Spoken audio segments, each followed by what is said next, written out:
இப்பொழுது இந்த சக்தியாகப்பட்டல் கோபப்பட்டால் இந்த உலகத்தில் என்ன நடக்கும் என்று நீ நினைத்துக்கொள். இந்த இடத்திலே இப்பொழுது உன்னை ஒரு பொம்மையாக மாற்றுகின்றேன்.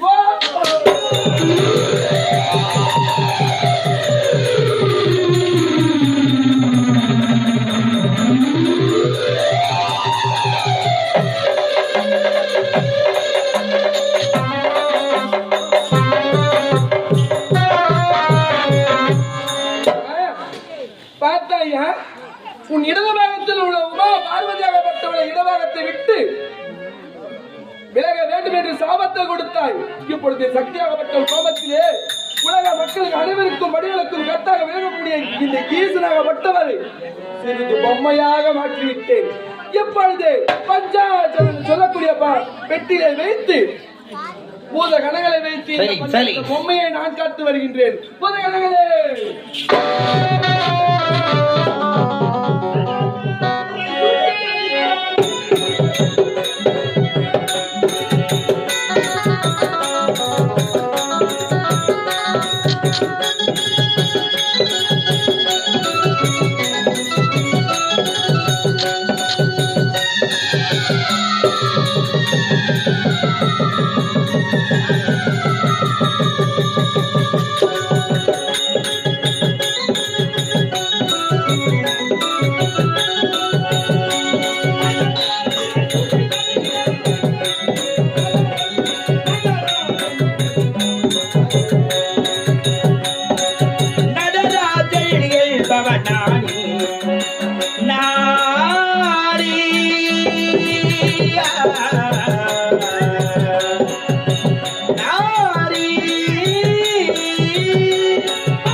பிரணவத்தை உட்பொருளாக்கி இதோ இந்த பணி படத்து இந்த கைலாயத்தை பீடமாக்கி இந்த கைலாய பீடத்திலே அமர்ந்து கைலை வாசன், ஈசன், ஜெகதீசன், பரமேஸ்வரன் என்றெல்லாம் பல நாமதங்களை கொண்டு ஈக்கண 84 லட்சம் ஜீவபேதங்களுக்கு படியளக்கும் பரம்பொருளாக மும்மூர்த்திக்கும் முதன்மூர்த்தியாக முத்தொழிலுக்கும் அதிபதியாக யாதொரு முறைபாடும் அல்லாமல் சீரும் சிறப்போடும் நான் ஆட்சி செய்து வருகிறேன். அப்படி இருக்கின்ற சமயத்திலே ஒரு நேரத்தில் ஆணவம் கொண்ட பிரம்மதேவனாகப்பட்டவன் என்னிடத்திலே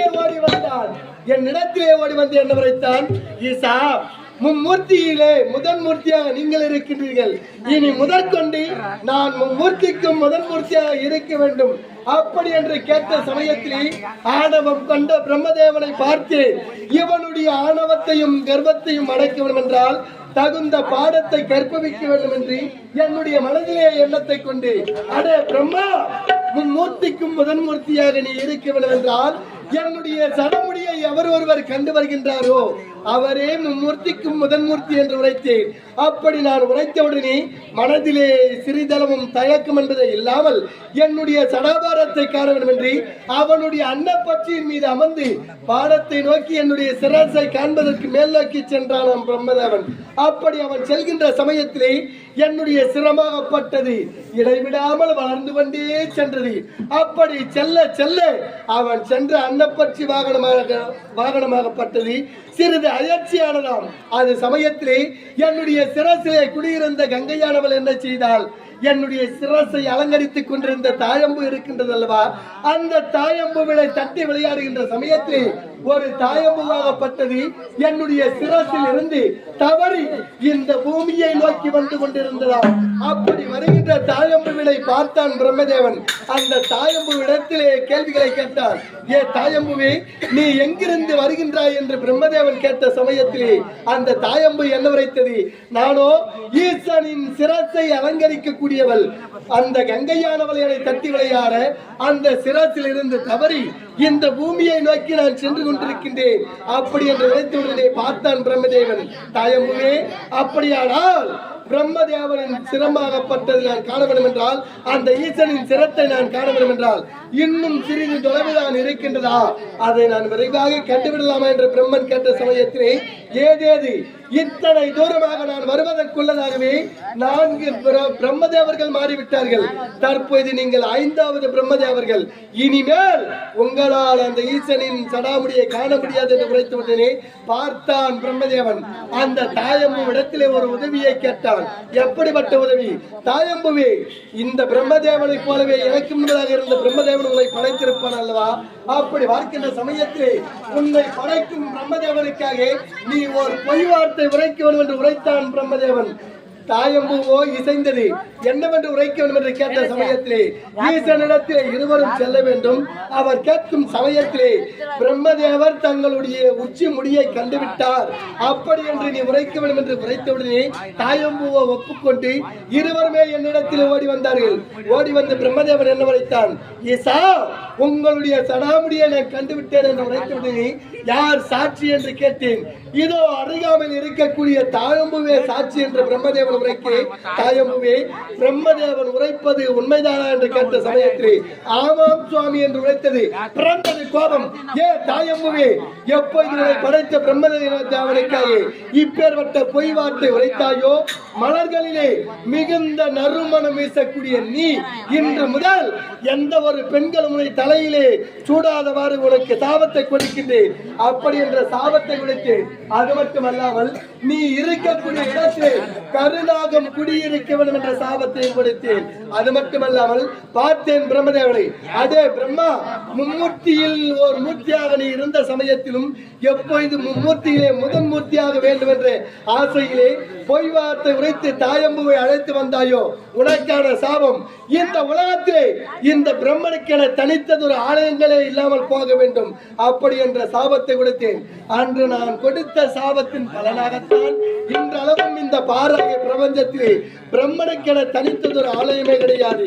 அப்படி பார்க்கின்ற சமயத்திலே அந்த தாயம்புவிற்கு ஒரு வரமதை கொடுத்தேன். பாதத்தை பணிந்தவுடன் கிராமங்களிலே கரகங்களை சோடிக்கின்ற சமயத்திலே கிராம தேவதை கரகம், காளிகாம்பாள் கரகம், அந்த மாரியம்மன் கரகம் என்று சொல்லக்கூடிய 3 கரகங்களை சோடிப்பார்கள்.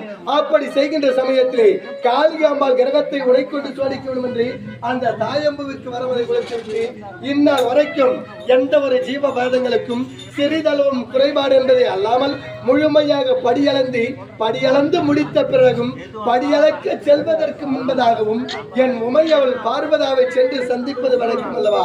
இன்றைய தினத்திலே சென்று படியளந்து முடித்துவிட்டு என்னுடைய பாத சேவைக்காக கைலாயத்திலே பஞ்சனையிலே காத்திருப்பாள் உமா பார்வதியாகப்பட்டவள். சென்று உமையவளை பார்க்க வேண்டும். சென்று அவளை சந்திக்கின்றேன். உமா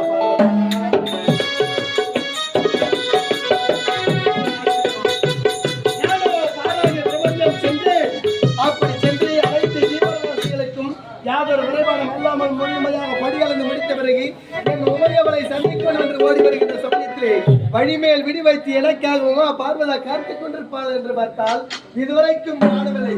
சரி, அவளும் எங்கு சென்றிருந்தாலும் இறுதியாக இந்த கைலாயம் வந்துதாரே ஆக வேண்டும்.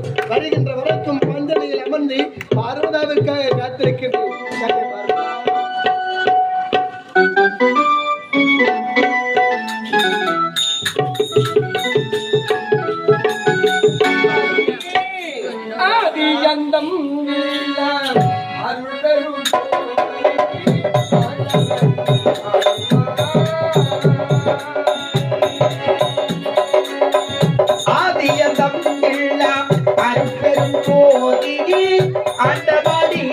அருளா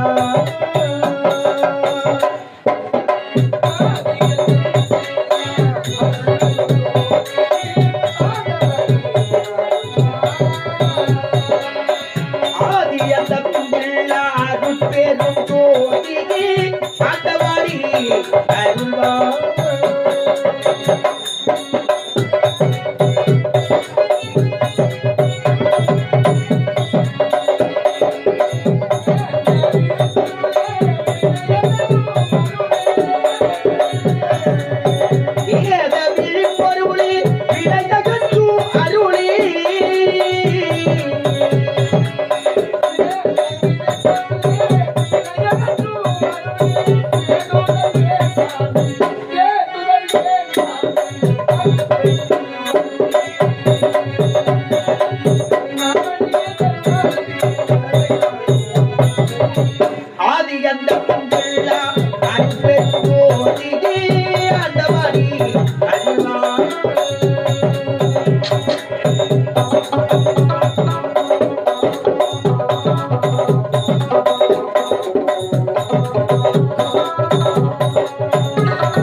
அனைத்து வகையான மலர்களை கொண்டு பூஜிக்கின்றேன் சுவாமி.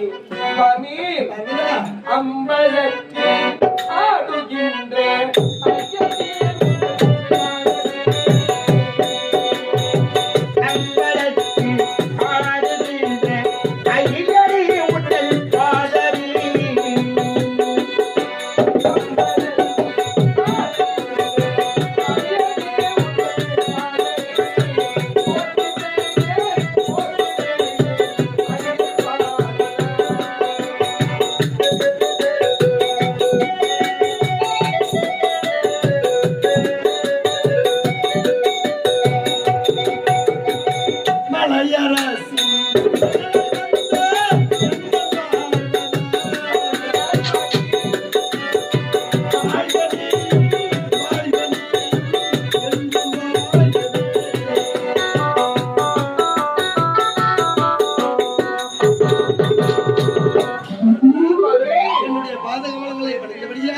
என்றென்றும் யாதொரு குறைபாடும் அல்லாமல் சிறப்போடு வாழ்ந்திருக்க வேண்டும்.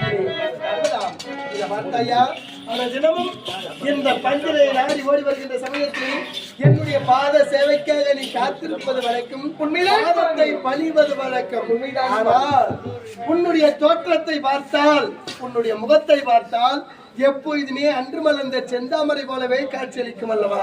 ஆனால் இன்றைய தினத்திலே இப்படி கருகருத்து வாடி காணப்படுவது காரணம் இருக்கின்றது சுவாமி. காரணமா சுவாமி? யாது காரணம்? அதிகாலையில் எழுந்து தினந்தோறும் சந்தித்து விட்டு நீங்கள் எங்கே செல்வது வழக்கம்? பார்வதா, உலகத்தில் உள்ள ஜீவபேதங்கள் அனைத்திற்குமே படியளக்க செல்வதே என்னுடைய வழக்கம் அல்ல. அந்த படி அளப்பதில் தான் இன்று பார்வதாவுக்கு சந்தேகம் ஏற்பட்டு விட்டது.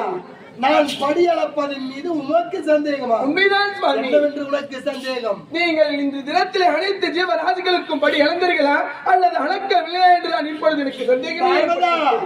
படி அளந்தவன் பரமன்.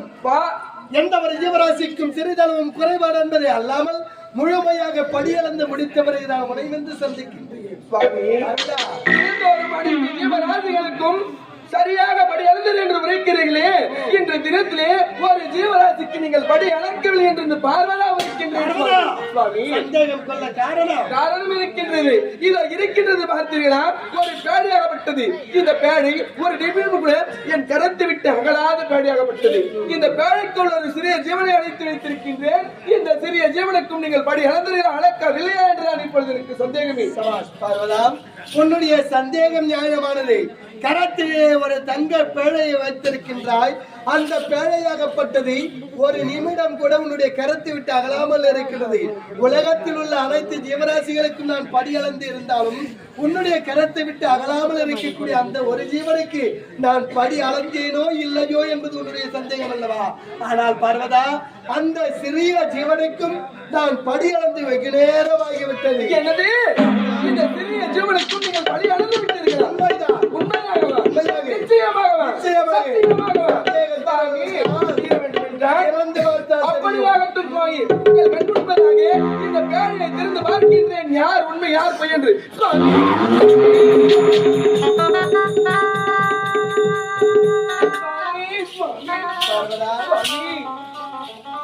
புரிந்து கொண்டாயா? அவளையும் பெண்மையும் தன் வாயினார் கெடும். பெண் புத்தி பின் புத்தி என்பதை நீ நிரூபித்து விட்டாய் அல்லவா? என்னுடைய படியளக்கும் தொழிலின் மீதே சந்தேகப்பட்டு என்னிடத்திலே வினாக்களை எழுப்பி தற்போது என்னிடத்திலே அவமானப்பட்டு என்னுடைய பாதத்தை வணங்குகின்றாய். இதில் இரண்டாவது தெரிந்து கொள், ஒரு பொழுதும் இந்த சிவத்தை மிஞ்ச இந்த சக்தியால் முடியாது. எப்பொழுதுமே இந்த உலகத்தில் சிவமே உயர்ந்தவனாவா. என்னது? சிறிய ஒரு தவறினை செய்த காரணத்தினால் இந்த உலகத்திலே சேரவர் இந்த சிவனமா? சுவாமி, உங்களை காட்டிலும் இந்த சக்தி தான் உயர்ந்தவள்.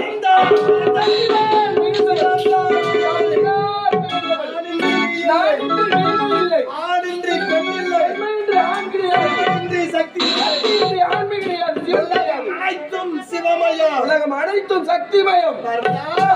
படியளக்கும் பரம்பொருள் யார்? அப்படிப்பட்ட பட்டத்தை கொடுத்தவள் இந்த பார்வதியாகும். கரத்திலே திருசுலத்தை கொண்டவன் தான். திரு சுலாயத்தை கொடுத்தவள் இந்த சக்தியாகும். மூர்த்திக்கும் முதன்மூர்த்திதான். தேவேறு முதல் தேவியாக விளங்கக்கூடியவள் நான். அழைத்தல் காத்தல் அழைத்தல் என்று சொல்லக்கூடிய தொழிலுக்கும் வருவதினார். அலைமகள் கலைமகள் மலைமகள் என சொல்லக்கூடிய 3 தொழிலுக்கும் அதிபதியாக விளங்கக்கூடியவள் நான். நெற்றிக் கண்ணை படைத்தவன் தான். திரு நெற்றிக்கண்ணை கொடுத்தவள் இந்த சக்தியாகும். சுவாமி, போதும் நிறுத்துங்கள் சுவாமி. சுவாமி, திரு நெற்றிக்கண்ணை விளைத்தவன் என்று உரைக்கிறீர்களே, இந்த நெற்றிக்கண் உங்களுக்கு எப்படி வந்தது? ஞாபகம் இருக்கின்றதா அல்லது நான் உரைக்க வேண்டுமா? சுவாமி, ஆதியிலேயே தோன்றியவள், ஆதிபரா சக்தியாகப்பட்டவள், உலகம் அனைத்தும் மணல் மேலாக காட்சி அளிக்கின்றது. ஒரே ஒரு ஜீவனாகப்பட்டவள் நான் மட்டும் படைத்திருக்கின்றேன். வீடோடு நிற்க வேண்டும் என்றால் உலகத்தை படைக்க வேண்டும் என்ற காரணத்தினால், எனக்கென்று ஒரு துணை வேண்டும் என்ற காரணத்தினால் நான் உங்களை படைத்தேன். உங்களை படைத்த காரணத்தினால் என்னை நோக்கி ஓடி வந்தீர்கள். அழைக்கலாம் என்று ஓடி வரும் நேரத்திலே என் நெற்றிக்கண்ணில் இருக்கக்கூடிய சுடராகப்பட்டது உங்களை சுட்டி இருக்கின்றது என்று உணர்த்தீர்கள். அதற்காக என் உடல் விருந்த நெற்றிக்கண் என்று பாராமல் உங்களுக்கு உலகத்தை படைக்க வேண்டும் என்ற காரணத்திற்காக உடல் பிறந்த நெற்றிக்கண்ணை உங்களுக்கு தானமாக பெற்று கொடுத்தேன். அது தெரியாமல் நெற்றிக்கண்ணை படைத்தாராம் என்னுடைய உயர்ந்தவராம் நீங்கள். சவால் பார்வதாம், உன்னை படைத்தேன், கரத்திலே திரு சூலத்தை கொடுத்தேன், படியளக்கும் சக்தியினை கொடுத்தேன், இப்படியெல்லாம் உரைத்தாய் அல்லவா? இறுதியாக நெற்றிக்கண்ணை கொடுத்தேன் என்று உரைத்தாயே, நீ ஏன் கொடுத்தாய்? எதற்காக கொடுத்தாய்? உன்னுடைய காம இச்சை தீர காமத்திற்காக கண்ணை கொடுத்தவள் தற்போது உயிரினங்களை படைக்கும் என்று கொடுத்தாய் என்று உரைக்கின்றாயா? புரிகின்றதா? ஒரு நேரத்திலே எப்படிப்பட்ட உலகமாக இருந்தது? கிரேதா, திரேதா, துவாபரா, கலியுகம். இந்த 4 யுகம் அனைவருமே அறிந்தது. இந்த 4 யுகத்திற்கு முன்னாடி இருந்த யுகம் அதுதான் மணியுகம். மணியுகமாகப்பட்டது எப்படி இருந்தது? மண்மேடாக காட்சியளித்தது. அந்த மண்மேடாக காட்சியளித்த மணியுகமாகப்பட்டது ஒரு நேரத்திலே படார் என்று வெடித்தது. அப்படி வெடித்தவுடன் பாதி ஆகாயமாகவும் பாதி பூமியாகவுமாகவே நின்றது. அப்படி நின்றவுடனே அந்த நடு இடத்திலே ஆகாயத்திற்கும் பூமிக்கும் ஒரே உருவமாக அண்ட சராச்சரமாக சிரம் விண்ணிலும் பாதம் மண்ணிலும் கோடாரி பற்கள் கோழிமுட்டை கண்கள் காதிலே குண்டலம் கழுத்திலே ஆரம் இடுப்பிலே ஒட்டியானம் பம்பட்டை மைகளோடு காலிலே தண்டையோடு அகோர உருவத்தோடு தனித்த ஒரு ஜீவனாக நீ பிறந்தாய். அப்படி பிறந்த தருணத்திலே தனித்ததொரு ஜீவராசியாக நாம் பிறந்திருக்கின்றோமே, எந்த ஒரு ஜீவனும் காணவில்லையே என்று காணப்பட்ட மலைகள் குன்றுகள் அனைத்துமே மண்மேடுகள் அனைத்துமே ஓடி ஓடி கட்டி அணைத்தாய். அந்த குன்றுகள் மலைகள் மண்மேடுகள் அனைத்துமே சுக்குநூறாக வெடித்து சிதறின. அப்படி இருக்கின்ற சமயத்திலே என்னடா செய்வதென்று நீ திகைத்து நிற்கின்ற சமயத்திலே உன்னுடைய உடலில் இருந்து வியர்வை துளியாகப்பட்டது பெருக்கெடுத்து ஆறாக ஓடியது. அப்படி ஓடிய வேளையிலே அந்த ஆற்றிலே 2 பாசிகள் ஒன்றோடு ஒன்றி உராய்ந்து கொண்டு சென்றதாம். அதை பார்த்தாய் நீ. அப்படி பார்த்தவுடன் உன்னுடைய பார்வை அந்த பாசிகளின் மீது பட்டவுடன் 2 பாசியாக இருந்தது 2 பாம்பினமாக மாறியது. அப்படி பாம்பினமாக மாறி 2மே ஒன்றோடு ஒன்று புணர்ச்சி செய்கின்ற விதமாக அந்த நீரிலே நீந்தி செல்கின்ற காட்சியை கண்டவுடனே உனக்கும் உன்னை அறியாமல் காமம் ஏற்பட்டது. இந்த காம இச்சை தீர வேண்டும் என்றால் அதற்கு உண்மையாகவே ஒரு ஜீவராசியை படைக்க வேண்டும் என்று மனதிலே எண்ணத்தை கொண்டாய். அவ்விடத்தில் இருந்து ஒரு பிடி மண்ணை எடுத்தாய், ஓம் என்று உச்சரித்தாய், உன்னுடைய மந்திர பிரம்பால் தட்டி எழுப்பினாய். அப்படி எழுப்புகின்ற வேளையிலே முதலாக வந்த உயிராகப்பட்டது உன்னை பார்த்தவாறு எப்படி அழைத்தது? அம்மா என்று அழைத்தது. என்ன இது? காமத்திற்காக நம்முடைய காமப்பசி தீர வேண்டும் என்று ஒரு உயிரை படைக்க நினைத்தால் இந்த உயிராகப்பட்டது நம்மை பார்த்து அம்மா என்று வெளிவருகின்றது. அப்படி என்றால் இது நம்மோடு சேர்வதற்கு தகுதியற்ற உயிரினமாகும். அப்படி என்று உமக்கு பிள்ளை இல்லாத குறைக்கு பிள்ளையார் என்ற பெயரை வைத்து ஒரு விரத்திலே அமர்த்தினாய் அல்லவா? 2வது முறையாக மறுபடியும் ஒரு பிடி மண்ணை எடுத்தாய், ஓம் என்ற மந்திரத்தை உச்சரித்தாய், மந்திர பிரம்பால் தட்டி எழுப்பினாய். அப்படி 2வதாக வந்த உயிரினமாகப்பட்டது உன்னை பார்த்து தங்காய் என்று உரைத்தது. என்னடா இது? துணை வேண்டும் என்று ஒரு உயிரை படைத்தால் தாய் என்றும் தங்கை என்றும் வருகின்றது. அப்படி நீ பார்க்கின்ற சமயத்திலே சரி, அண்ணன் இல்லாத குறைக்கு இந்த ஜீவராசியாகப்பட்டது அருகாமல் இருக்க வேண்டும் என்று உன்னுடைய அண்ணனை ஒரு புறமாக அமர்த்தினாய். 3வது முறையாக ஒரு பிடி மண்ணை எடுத்தாய், ஒரு உயிரினத்தை படைத்தாய். அப்போது எப்பேற்பட்ட உருவம் வந்தது? உன்னை பார்த்தவுடன் கண்ணே என்று உரைத்தவாறு நான் வெளிப்பட்டேன். அப்படி கண்ணே என்று ஒரு வார்த்தை நான் உரைத்தவுடனே இவர்தான் தமக்கு தகுந்த கணவன் என்று என்னை கட்டி எனக்கு ஓடி வந்தாய். பார்த்தேன் பார்வதா, உன்னுடைய நெற்றி கண்ணில் இருக்கக்கூடிய அக்னி ஜுவாலை உன்னை நெருங்க விடாமல் என்னை சுட்டரிக்கின்றது. ஆகையால் உன் அருகாமையில் என்னால் வர முடியாது. உன் அருகாமையில் நான் வர வேண்டும் என்றால் உன் உடன் பிறந்த நெற்றிக்கண்ணை பெயர்த்தெடுத்து எனக்காக கொடுத்தால் உன் அருகாமையில் நான் வருவேன் என்று நான் உரைத்து ஒரு வார்த்தைக்காக, காமத்திற்காக, உன்னுடைய காம பசி தீர வேண்டும் என்ற எண்ணத்திற்காக நான் கேட்ட ஒரு வார்த்தைக்காக உடன் பிறந்த நெற்றிக்கண் என்று வாராமல் அப்படியே உன்னுடைய கரங்களால் பெயர்த்தெடுத்து எமக்காக நீ அர்ப்பணித்தாய் அல்லவா? அப்படி நீ கொடுத்தவுடன் என்னவானது? உன்னுடைய நெற்றியில் இருந்து உதிரமாகப்பட்டது 6ஆக பெருக்கெடுத்து ஓடியது. என்னடா இது? நமக்காக நம்மை படைத்தவள், உடன் பிறந்த நெற்றிக்கண்ணை கொடுத்தவள், அப்பேற்பட்டவளுக்கு நெற்றியின் வழியாக உதிரமாகப்பட்டது 6ஆக பெருக்கெடுத்து ஓடுகின்றது. இப்படியே சென்றால் எத்தனை நாளைக்கு தாங்க முடியும் என்ற காரணத்திற்காக என்ன செய்தேன்? அந்த இடத்திலிருந்து சிட்டிக்கை மண் எடுத்து உன்னுடைய நெற்றியை வைத்து அழுத்தினேன். உதிரமாகப்பட்டது நின்று விட்டது. இன்றும் பூலகத்தில் இருக்கக்கூடிய பெண்கள் அனைவருமே தன்னுடைய நெற்றியிலே திலகம் என்று சொல்லக்கூடிய குங்குமத்தை இடுகின்றார்களே, அவை எதனால் வந்தது? அன்று நான் வைத்த சிட்டிக்கை மண்ணினால் வைத்தது. அது மட்டுமல்லாமல் பிறகு நெற்றியின் வழியாக நின்ற உதிரமாகப்பட்டது எங்கே சென்றது? உன்னுடைய உச்சந்தலை வழியாக சென்றது. என்னடா இது?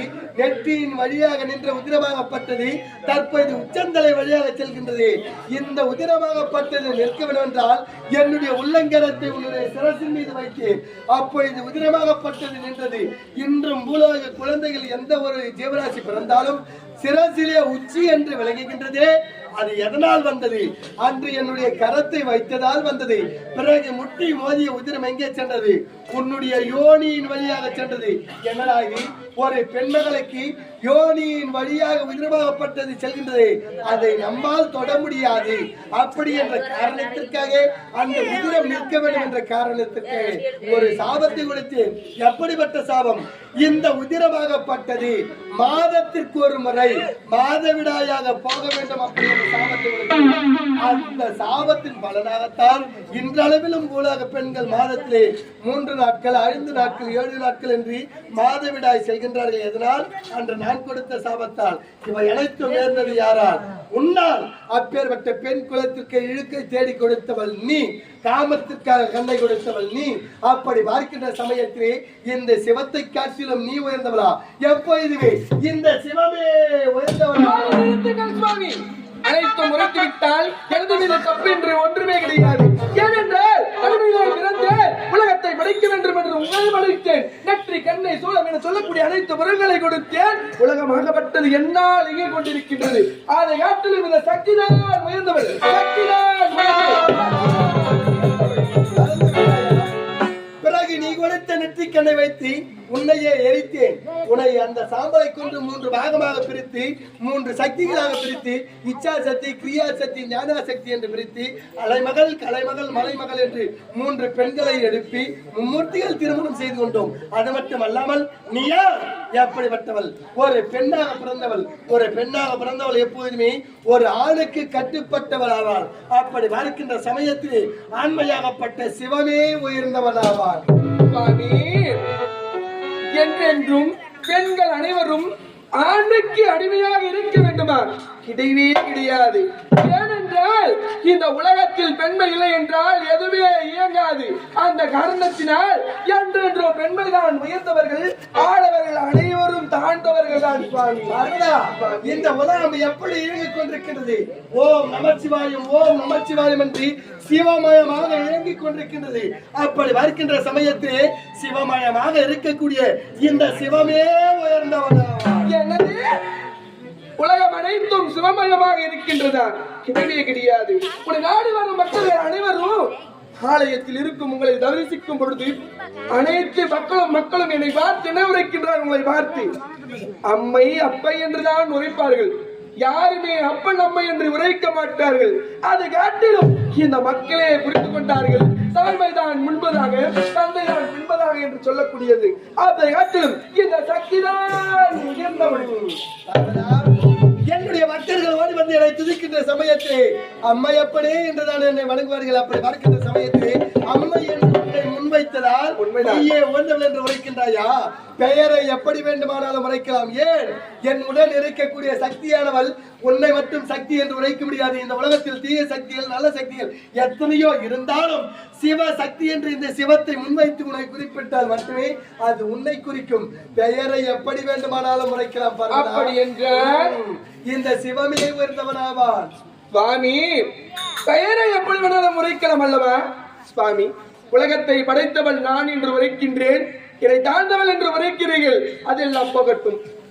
இந்த புவியிலே ஒரு குழந்தையாகப்பட்டது பிறக்கின்றது. ஒரு அன்னை இல்லை என்றால் அந்த குழந்தையாகப்பட்டது பிறக்குமா சாமி? பிறக்காது. அன்னை இல்லை என்றால் குழந்தை பிறக்காது. அது போகட்டும்.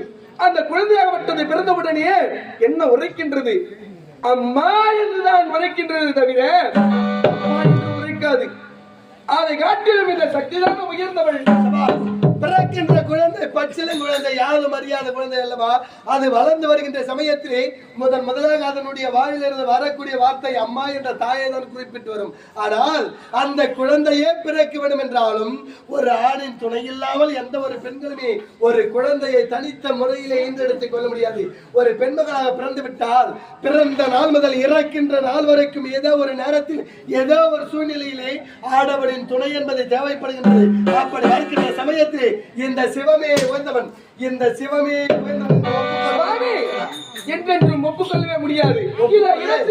உங்களுக்கு எனக்கும் வாக்குவாதம் நீண்ட காலமாக இருக்கின்றது. அதோ பார்த்தீர்களா, ஒரு ஆழ விருட்சம் இருக்கின்றது. அந்த ஆழ விருட்சத்திலே 2 பச்சை கூவி கொண்டிருக்கின்றது. அந்த பச்சைக்குள் இருக்கின்ற சக்தி என்னுடைய சக்தி. எப்பொழுது நீங்கள் உயர்ந்தவர் என்று உரைக்கிறீர்களோ அந்த பச்சையில் இருக்கக்கூடிய சக்தியை நான் எடுக்கின்றேன். உங்களால் முடிந்தால் சிவன் தான் உயர்ந்தது என்று உரைக்கிறீர்களே, உங்களால் முடிந்தால் அந்த பச்சைக்கு நீங்கள் சக்தியை கொடுத்து உயிரை தட்டி எழுப்புங்கள்.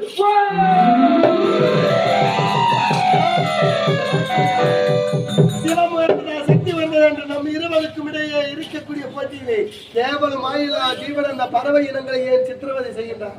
முதலில் அதற்கு சக்தியினை கொடுப்பீர்கள். என்னால் முடியவே முடியாது. அப்படி என்றால் முடியாது. முடியாதா? முடியாது. எப்ப இது சிவனை வந்து மறுத்து பேசுகிறார்கள்? எப்படியோ என்னை எதிர்த்து பேசிக் கொண்டிருக்கின்றார். ஆனால் தினமும் என்னுடைய வார்த்தை கேளாமல் தாய் விட்டு பெருமைகளை பேசிக் கொண்டிருக்கின்றார். சக்தியை ஒன்று என்று ஆணவமே எப்போதும் உனக்கு இருக்கின்றது.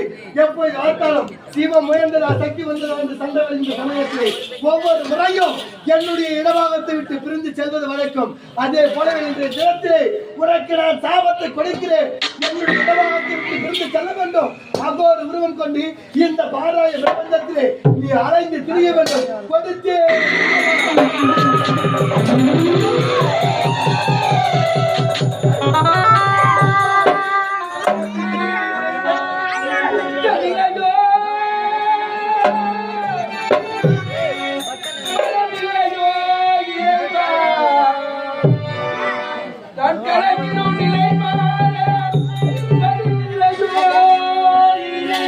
இறைவா கலக்கு நிலை மாறபடி பிள்ளையா ஐயா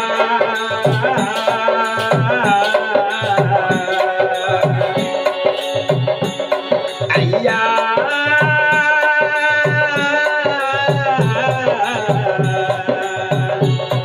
ஐயா ஐயா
எப்போது பார்த்தாலும் கட்டிய கிடம் என்று மாறாமல் மூர்த்திக்கும் முதல் மூர்த்தி என்று மாறாமல் எப்போது பார்த்தாலும் முதன் முதலாக பிறந்தவர் உலகத்தை படைத்தவர் உடை மறுத்தவர் இதே வார்த்தையை பேசிக் கொண்டிருக்கிறார்.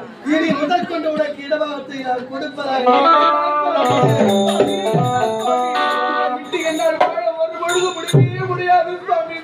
நீ எத்தனை முறை அழுது புலம்பினாலும் சரி என்னை இடபாகத்தை கொடுக்க முடியாது.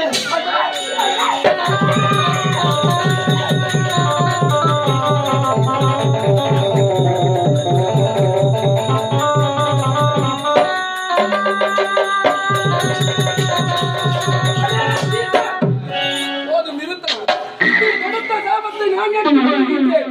இப்பொழுது இந்த சக்தியாகப்பட்டல் கோபப்பட்டால் இந்த உலகத்தில் என்ன நடக்கும் என்று நீ நினைத்துக்கொள். இதை இடத்திலே இப்பொழுது உன்னை ஒரு பொம்மையாக மாற்றுகின்றேன்.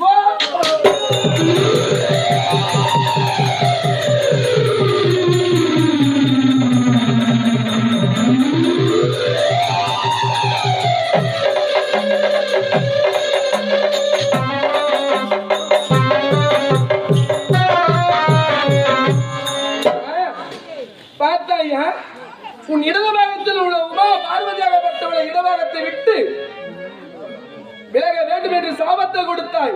இப்பொழுது சக்தியாகப்பட்ட கோபத்திலே உலக மக்களுக்கு அனைவருக்கும் மடிகளுக்கும் கட்டாக விலகக்கூடிய இந்த ஈசனாகப்பட்டவரை சிறிது பொம்மையாக மாற்றிவிட்டேன்.